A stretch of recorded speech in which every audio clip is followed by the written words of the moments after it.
Creating a business page on Facebook is a great way to connect with customers, promote your brand, and engage with your audience. Here's how to do it. Log into Facebook.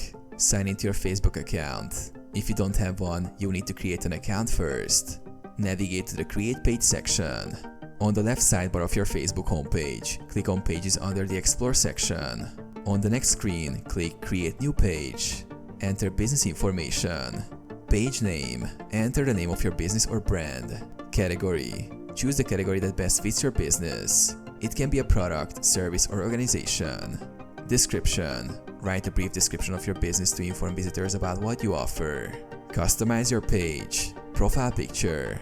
Upload your logo or another image representing your business. Cover photo. Add the cover photo that reflects your brand's identity.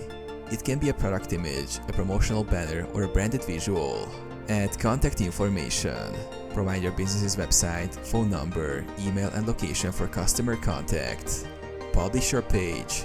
After reviewing the details, click Create Page to make your business page live.